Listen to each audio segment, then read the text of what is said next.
Saya duduk sini, saya tak keliru pun. Saya faham apa yang Berhormat Menteri cakap.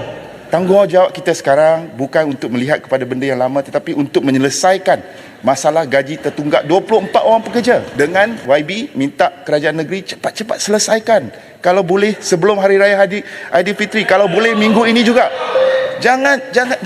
Terima kasih atas jawapan yang telah dikemukakan.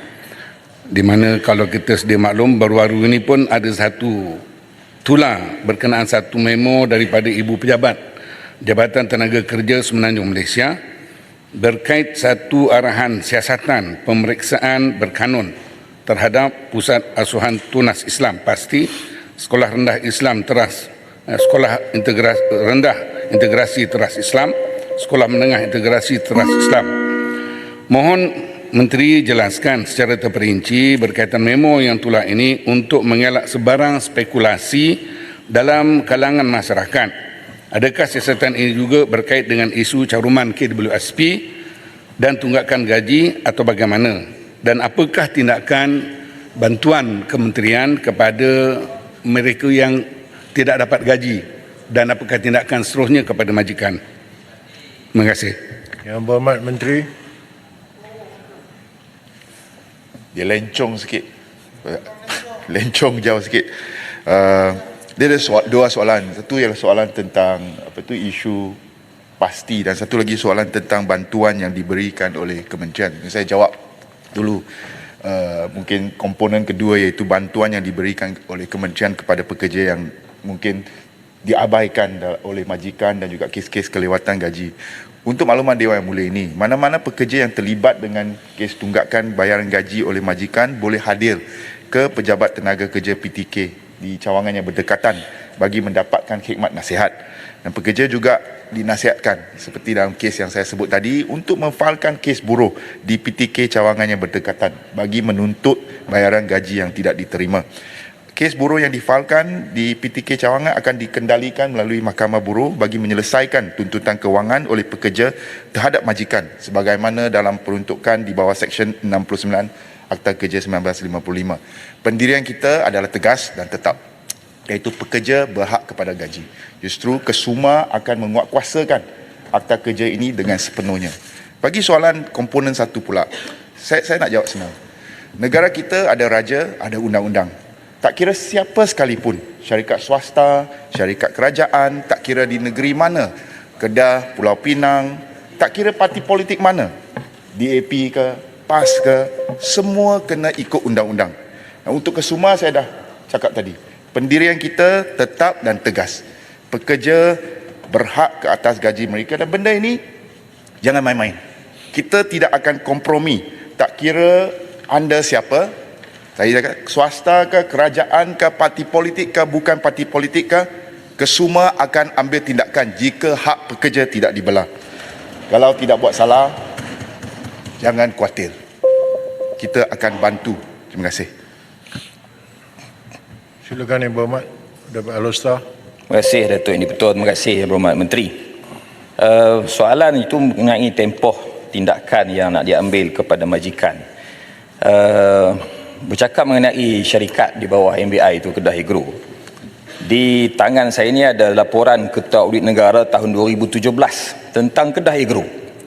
Ia menyatakan pada waktu itu Kedah Agro pun sudah mengalami masalah keuangan. Tadi Berhormat Menteri sebut masalah keuangan, tak dapat bayar gaji. Isu itu sejak 2017 lagi mengikut laporan Ketua Audit Negara. Dan pada tahun yang sama juga Yang Berhormat Menteri, ada kes mahkamah seorang salah laku integriti berjumlah 22.76 juta. Yang Berhormat soalan ke atau penjelasan? Ini soalan Yang Berhormat Speaker. Ada kes integriti 22.76 juta kepada Kedah Agro.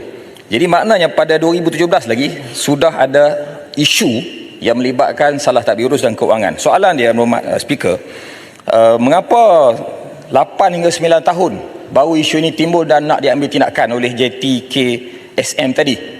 Adakah sebelum ini tidak ada laporan? Baru 2024 ini baru ada laporan. Dan kenapa tunggu begitu lama? Dan akhir Datuk Yang di-Pertua mengenai tadi disebut oleh Seri Gading tentang pasti, saya juga nak bertanya Yang Berhormat Menteri. Saya tak mau bangkitkan tapi dah disebut. apa tujuan kementerian untuk buat siasatan kepada semua premih pasti? Kerana pasti ini aktiviti parti yang dijalankan secara sukarela dan guru-guru itu adalah sukarelawan pasti. Dia bukan aktiviti majikan dengan pekerja. Jadi terima kasih. Mohon penjelasan Mohon Menteri. Terima kasih Speaker. Yang Berhormat Menteri jawab. Semuanya lencong agak jauh, tapi saya cuba jugalah. Bagi menjawab soalan YB, dia aduan kita terima. Tadi saya dah sebut, kita terima aduan bulan Januari ini. Jadi kita jalankan siasatan berasaskan aduan. JTK menjalankan tugas mereka dan saya nak ucapkan syabas kepada JTK. Saya harus beri penghargaan kepada penjawat awam di Jabatan Tenaga Kerja Semenanjung Malaysia kerana mereka bertindak tangkas terhadap penindasan pekerja. Itu satu. Keduanya, saya tak kira lah. Kalaupun ada masalah 2017, sekarang untuk kesuma, pendirian kita untuk selesaikan masalah. Itu sebabnya kita berikan masa yang agak panjang kepada Kedah Agro. Sebab apa yang kita nak lihat ialah pekerja diberi hak mereka iaitu gaji dalam aspek ini. Justru nak cerita lama-lama itu saya biarkan kepada YB, tetapi untuk makluman, parti YB dah jadi kerajaan dua penggal. Kalau nak bangkit lagi kisah 2017, lani 500 lebih ribu ringgit kepada 24 orang pekerja. Saya rasa tanggungjawab kita sekarang bukan untuk melihat kepada benda yang lama tetapi untuk menyelesaikan masalah gaji tertunggak 24 orang pekerja. Mungkin kebanyakan rakyat Kedah juga. Jadi saya harap kita tutup isu ini dengan YB minta kerajaan negeri cepat-cepat selesaikan. Kalau boleh sebelum Hari Raya Aidilfitri, kalau boleh minggu ini juga. Jangan sampai sekarang bulan Ramadan. Mereka tengah bersiap sedia bulan Ramadan berpuasa kemudian nak menyambut Hari Raya. Jangan menindas dan menganiayai pekerja. Untuk soalan tentang pasti saya dah jawab tadi. Tak kira parti politik ke, syarikat swasta ke, syarikat kerajaan, tak kiralah DAP ke PAS. Kita akan kuat-kuasakan undang-undang untuk melindungi hak pekerja. Sekian, terima kasih. Baik, selesai masa soalan Berhormat Speaker, pertanyaan Menteri. Peraturan Dewan 36/12. Right. Yang Berhormat Menteri sebut jangan bertindak menindas pekerja. Itu mengelirukan Dewan, Yang Berhormat Speaker. Sedangkan tadi Yang Berhormat Menteri sendiri sebut penyelesaian telah pun diambil oleh pihak syarikat. Jadi kenapa Yang Berhormat Menteri sebut perkataan jangan menindas? Adakah nak tuju kepada syarikat tersebut? Terima kasih Yang Berhormat Speaker.